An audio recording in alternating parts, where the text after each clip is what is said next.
Peace family, Black Power. Uh, Coming to you just a little information. Try to keep it short, but I do have some things that I will read from, so that I could give you the real raw report, and to let you know that what I'm giving you is without bias and based on facts and what is supposed to be uh, objective, fact finding and reporting. So I'm just going to convey it, and I'm going to give you the real breakdown and rundown on it. Now, as an African or black holy family, we are in the middle of a terroristic war, facing terroristic, tyrannical genocide. Okay? We are being targeted because of our divine makeup. When I say divine makeup, I'm talking about our being favored by the supreme being of the universe, and our genetic makeup and our biochemical makeup, okay, our physiological makeup, okay. Just this year alone, we have endured many battles on this field of white supremacy. We have endured many battles. We have endured many blows and hits. Okay? And we have seen some things transpire that many didn't imagine would take place in their lifetime. Okay?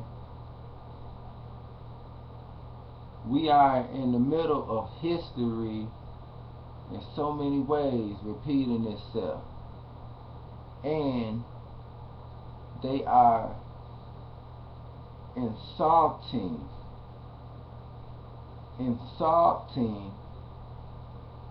these so-called gains that we think we made or had, and stuff that our ancestors did fight for, did shed tears for, and did bleed and die for, give their life for. We are seeing it being challenged and insulted, and a deliberate attack of usurpation or hijacking and stealing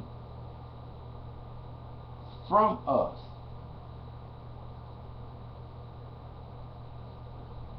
One that we all should know of is with the LGBT thing, this lesbian, gay, bi, transgender movement taking the place of civil rights, or it becoming the new civil rights. Okay?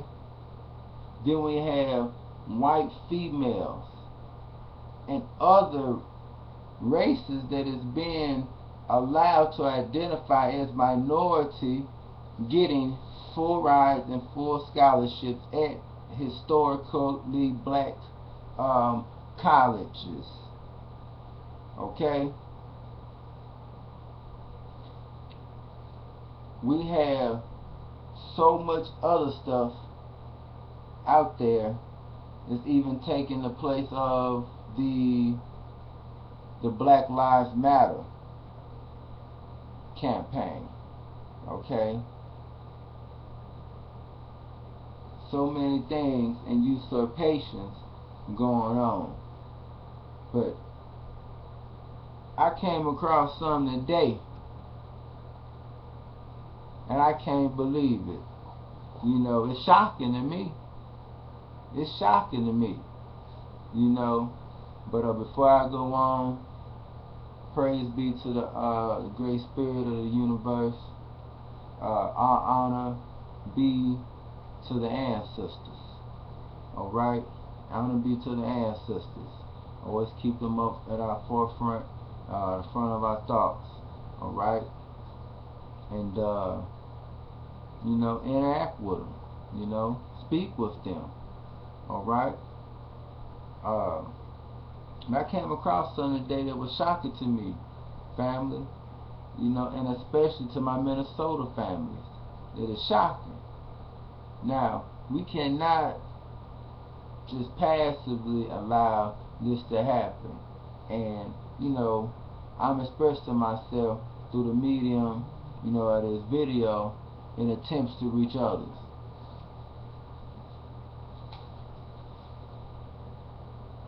This right here is a newspaper that I'm holding in my hand, and I'm going to share something out of here, because this right here is just madness.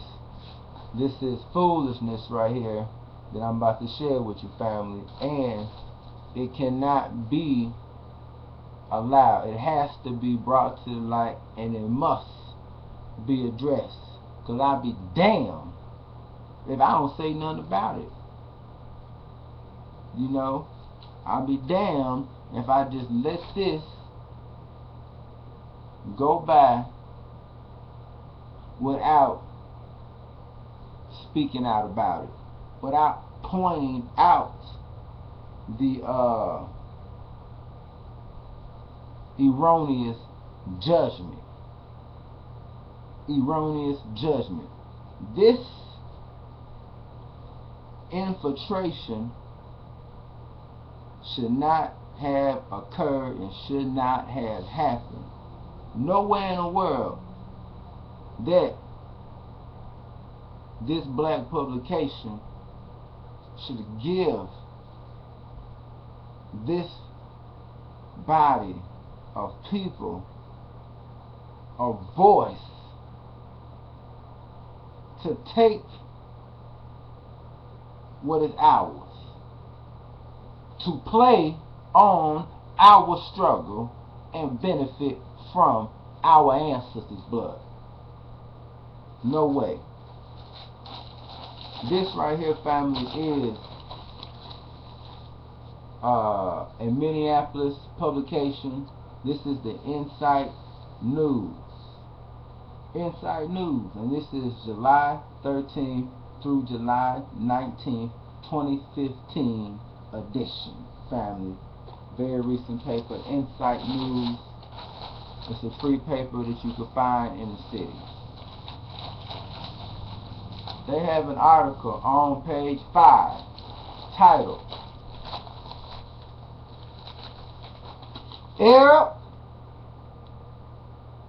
Arab Americans are blacks now. Fam, this is the paper right here in front of you. But I will read it again. Okay?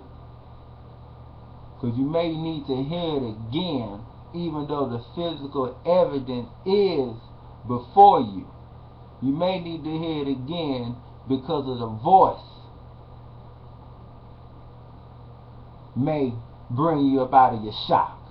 You know, like that slap or that water that get thrown on you sometime that is needed to revive and stimulate your senses. You may need to hear it read again to bring you back up out that shock. Arab Americans are blacks now. Ain't no way that our black paper, the Inside News, should give the Arab, who is our enemy, along with the white man. And the Arab is the white man. And the Arab is the white man's tool in our recolonialism and plan of imperialism, and in ostracizing us and controlling us and defranchising us, okay, not just from society at large, but also within our own communities. He is the vessel and arm of the white man, and he is a white man. Ain't no way Arab Americans are blacks now.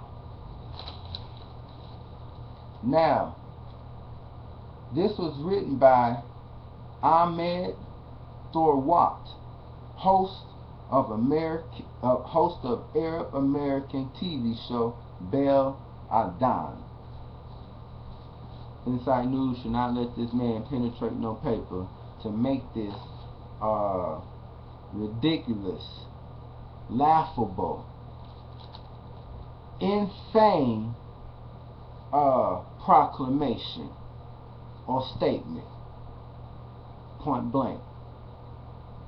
Point blank. I'm going to read something from it. It says, on the job application that I filled out 30 years ago, Arab and people of Middle Eastern descent were included in the box under white.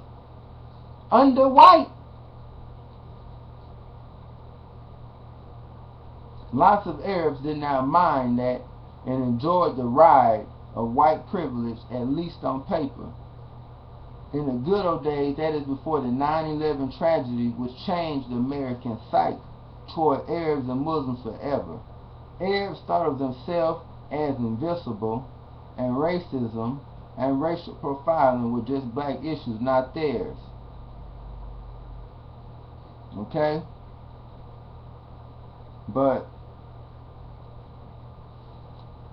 this is coming from the Arab who was the author of that. They were classified as white. They didn't give a damn about racism, okay, or the racial profiling of blacks.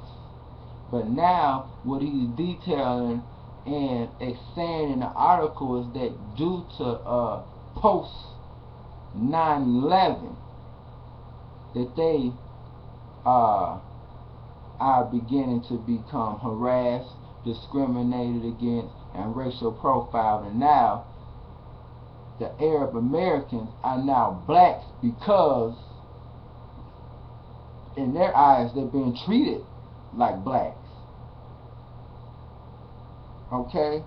And at first, before they started receiving this treatment, the treatment of blacks to them was the treatment of being treated like shit. So now that they feel that they are being treated like shit,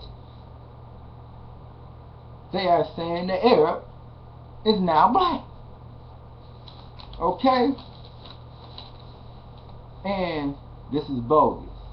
Inside News, I read the paper,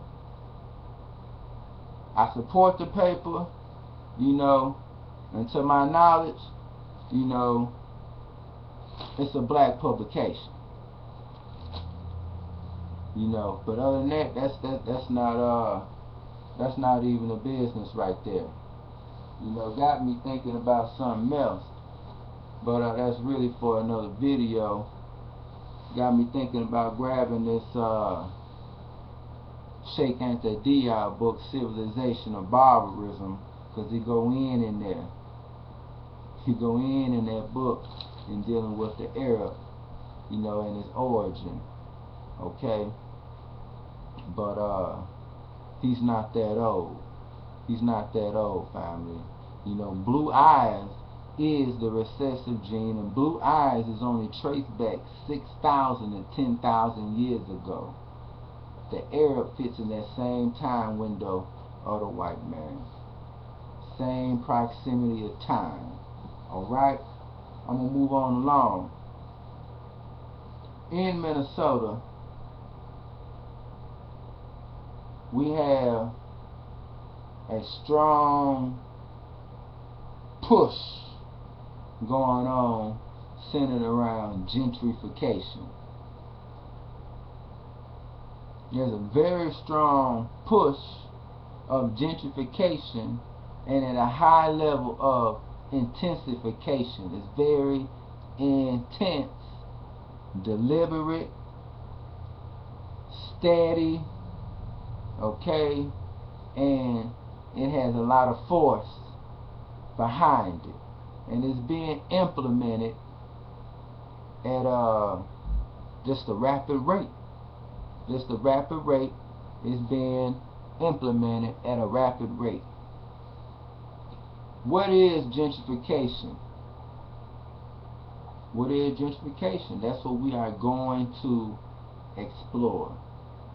And before we explore that, let's have a little short commentary on it. You know, gentrification. Gentrification is not wrong or against the law. Gentrification is not wrong or against the law, meaning legally you can move into a neighborhood. If you choose to move into a neighborhood legally, you could do so. But does that make it right? Does that justify it? Okay? Because despite the legal parameters that were set up, that is on a secular level, on a physical level, and that was created by man. We're dealing with man law. The United States of America claims itself to be a Christian country. A Christian country. Now, so this means that you're supposed to have a so-called spirit and be guided by a moral constitution. Now, vice versa. We know gentrification is the moving into a neighborhood, an urban neighborhood, okay, and forcing a group out. Forcing a group out. And 100% of the time, it's going to be the black group, okay? Because if gentrification was happening in the reverse, blacks moving into white neighborhoods, it would not be allowed. There would be a large outcry. There would be mass protests. There would be fist fights. There would be blood flowing in the streets. Okay? It would not be allowed to go down. So even though gentrification is not wrong legally, but it is wrong because an act is being done to a group of people that another group of people would not want to be done to themselves. I'm not going to go deep into the Constitution or any other universal declaration of human rights. None of that stuff needs to be quoted, because right from wrong has clearly been established and distinguished.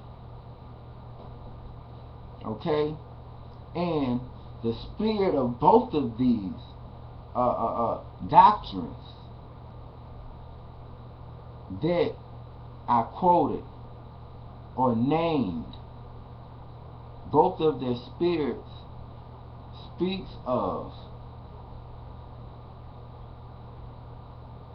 life, liberty, justice, and the pursuit of happiness. And it speaks of gains not being gotten at the expense of another. This is fairness. This is equality. This is consideration for your so-called fellow man. Right? Respect.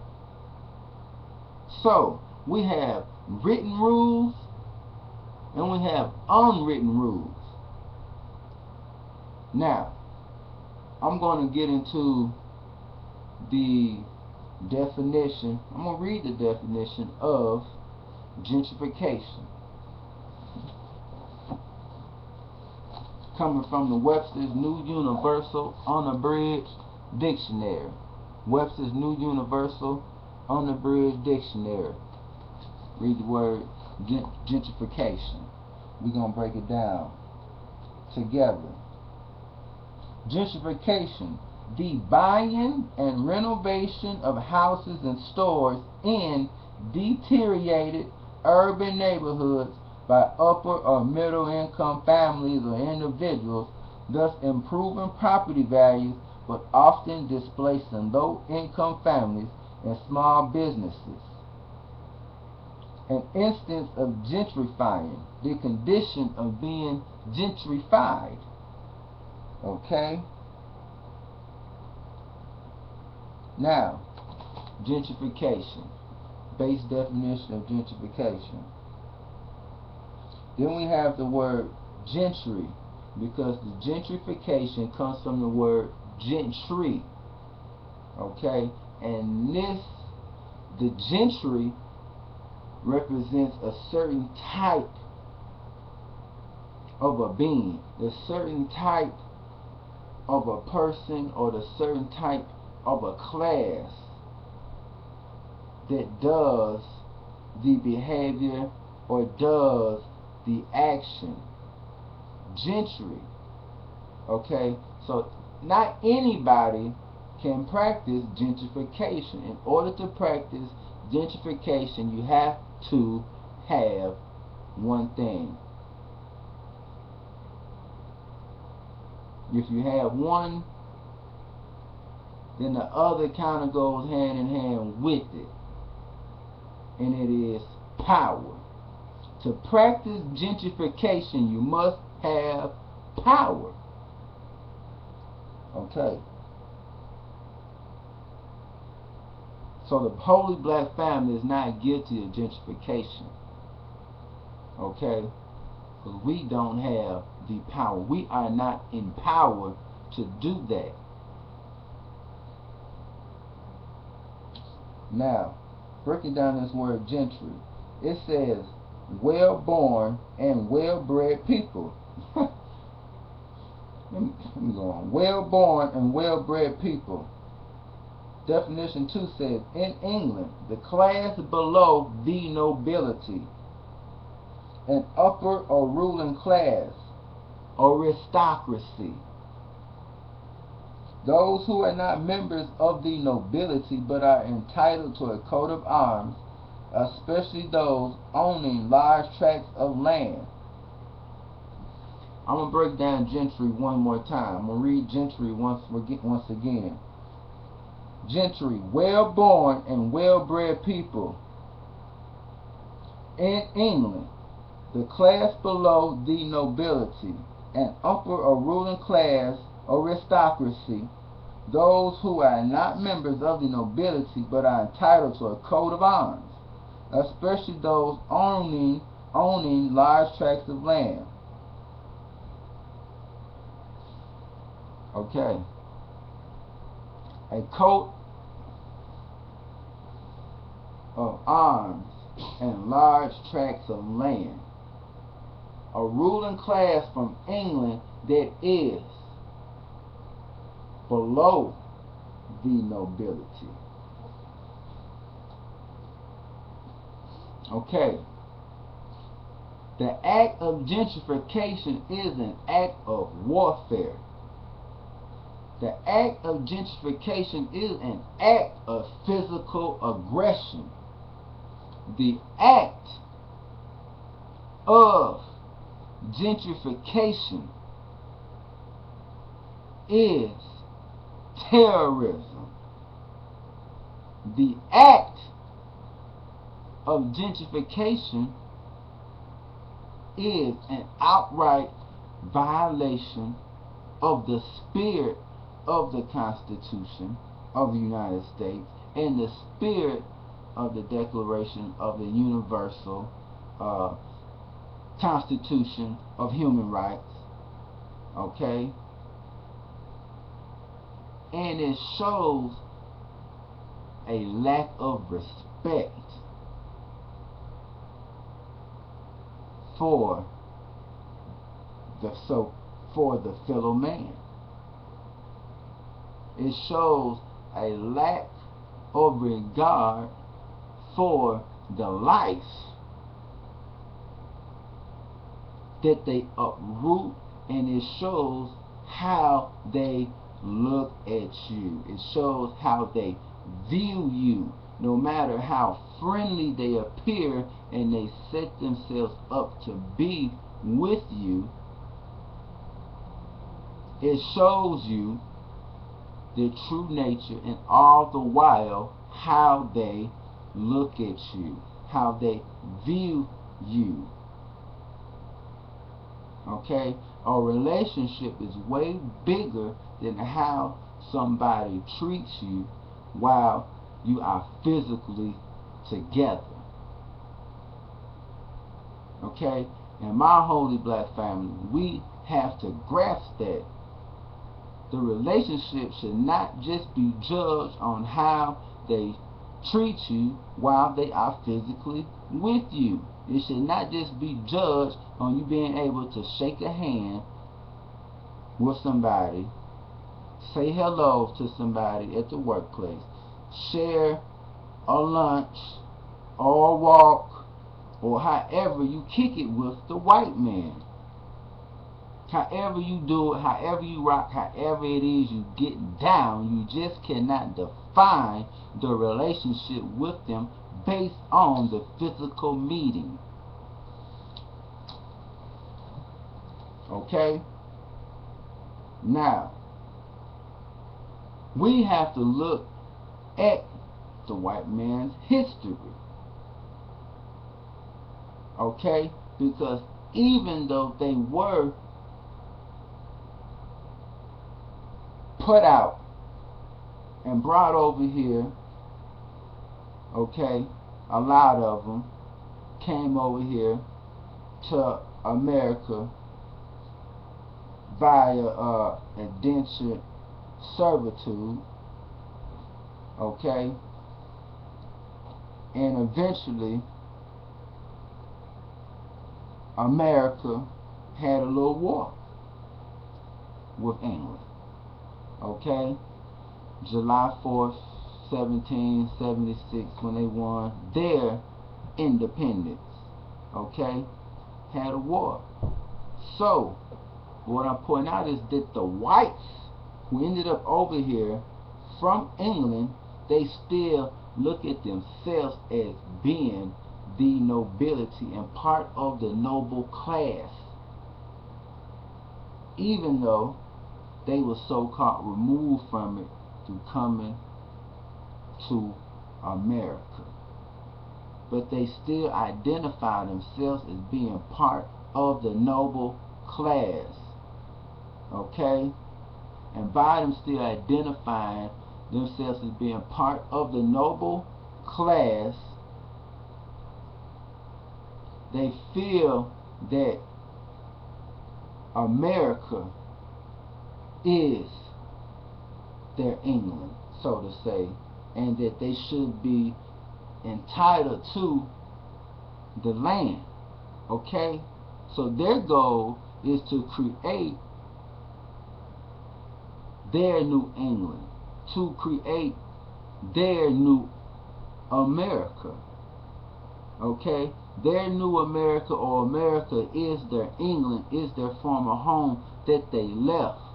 So within themselves, in their spirit, they have naturally a spirit of a spirit to be dominant, a spirit to be brute, a spirit to be savage, a spirit to be barbaric, a spirit to be totalitarian, a spirit to be colonial, okay? And they exact and take out that revenge of so-called being family. This stuff is just real deep. I'm trying to break it down and keep it as simple as possible. But they visualize this as being their New England and their New America. Okay? And so they are on the spirit of implementing the manifest destiny in reverse of their so-called ancestors in the vision of America. They share that same vision of manifest destiny for America. Okay? And so it is what it is. Gentrification and gentry. So that's what it is. They look at themselves as being part of the ruling and nobility and noble class. And to recreate a land or a country of their own, gentrification is that means and that practice of doing it. And they are bitter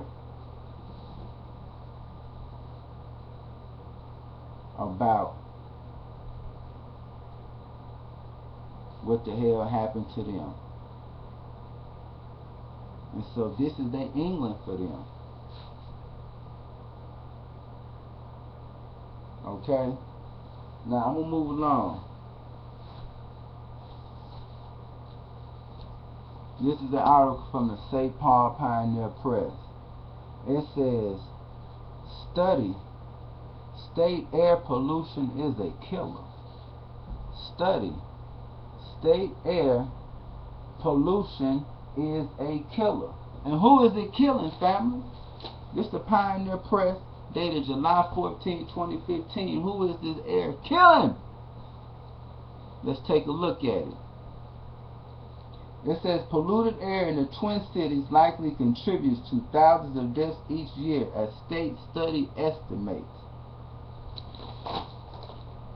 Read another little excerpt from it. It says the air we breathe is a health issue, said Ed Ellinger, Commissioner of the Department of Health. In fact, since the data used in the study was collected in 2008, the Twin Cities air pollution has declined by about 10%. Officials said they want to perform follow-up studies. The report released Monday did not directly measure whether actual metro area deaths were linked to pollution, relying instead on estimates from other studies.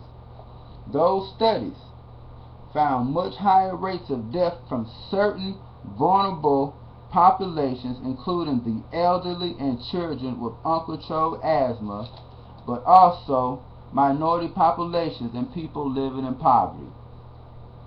That means that though air pollution does not vary much in different parts of the metro area, the model predicted deaths concentrated in some low-income neighborhoods. Places where there are more people of color and people living in poverty had more deaths. Ellinger said these populations also have high rates of heart and lung conditions to begin with and may have poor access to health care. You add in air pollution, it really causes them to die and go to the emergency room more frequently. Family.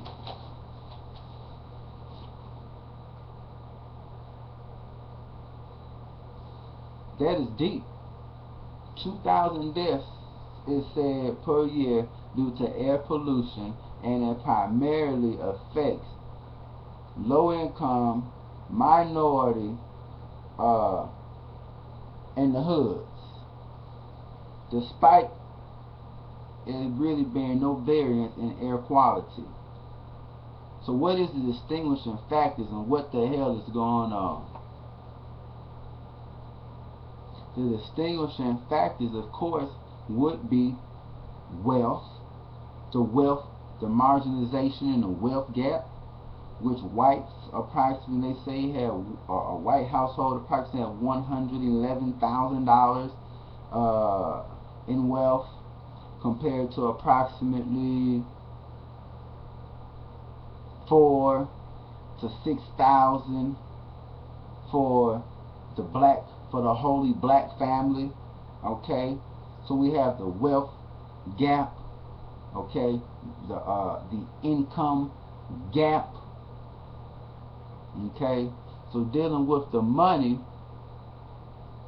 Okay, the money that you have and possess, that will determine your quality of life and your quality of care and maintenance of yourself through the food items that you choose to ingest or eat, or the food that you consume or put into your bodies. Okay, so the diets being consumed are different. Okay, one is eating greater food and has a greater choice and variety of foods, and one has a lesser choice of foods and lesser variety and lesser food choices. And then we're dealing with quality. Okay, the money, the food diet, not only the food diet in the sense of being able to choose probably healthier options. Okay, we also have the contributing factor of black people, Africans, being displaced in America, living on a white diet that is not designed for our highly concentrated melanated bodies. Okay, this also could be a trigger for the allergies, because it named a lot of respiratory problems, such as asthma being one. Asthma is an allergy. Okay, but so what else ties into this? Some more damaging information I'd like to give. The national unemployment rate is like 5.5%. Okay, Minnesota's unemployment rate is 3.2%. Okay, now check this out. Minnesota's black unemployment rate is at 14%. Okay, is at 14%. The Hispanic unemployment rate, 4.5%. The white unemployment rate is at like 2.7%, something like that, 2.7 to 2.9%. It's close to 3%, but it's not right at 3% though. Okay, so this explains what is going on. You have to look, so I'm just pointing out to you all the way around the systemic racism and how it affects our lives. Up here in Minnesota, it is affecting the lives of the black family so damn much that we can't even. Damn, the black family 2015 really can't breathe. Do you see how real this is? Damn, in 2015, the black family in Minnesota really can't breathe. That give a whole new meaning to that can't breathe, don't it? Huh? Can't even live off of the air. And when you can't live off of the air, it affects your spirit. Whew, that's deep. When you can't live off of the air, or the air that you was taking in, then in combination with a diet not in accordance to your makeup, it affects your spirit. The word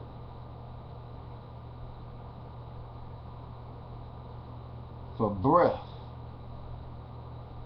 in Latin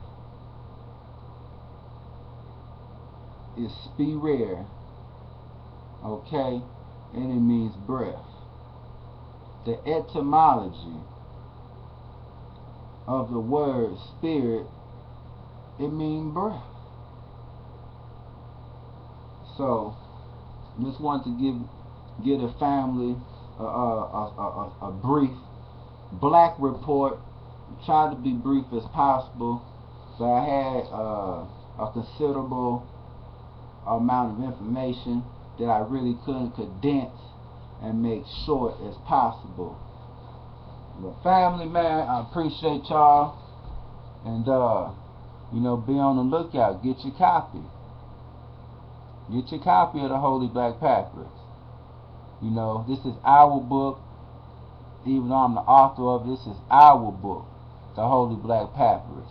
You can find it on Amazon.com. You can find it on Lulu.com. And most of the time, if you come across me out there, you know, moving around, I'm going to have a copy on me. I'm going to have the book on me. So, it is what it is. And to everybody out there who have, you know, purchased my book, you know, Black Power, I love you. Thank you for the support. You know, thank you for the support. It means very much to me. And that's something I never, you know, take for granted right there. You know, thank you very much, family. You know what I'm saying? I understand power comes from you people. And at all times, I keep in mind that, you know, my life belongs to y'all. It's about the movement, it's about the struggles, it's about the ancestors keeping it going, and most definitely it's about the babies. Okay, about the future generation. We got to lead them something. Okay, even if we don't see it on our watch, one thing we can be sure of and we can't control how we go out and how we stand while we here. So ain't no reason not to see no strength. They can't take that away. They can't take that away. Okay? That's the one thing we could do. Go out strong. And that's my focus. And going out strong and being strong. So we could at least empower in that manner right there. And like I was telling you about the gentrification, America is their New England. It's their New England. They see it as an extension of England. So in accordance to their nature and by their right, they see everything is theirs. Okay? And they see it as their duty to annex the empire, to bring it all together.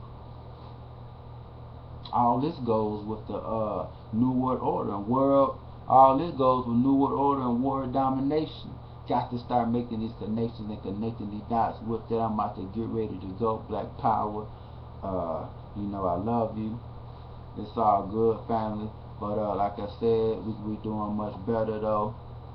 But you know what I'm saying? Unity, self-love, and collective love. Black Power.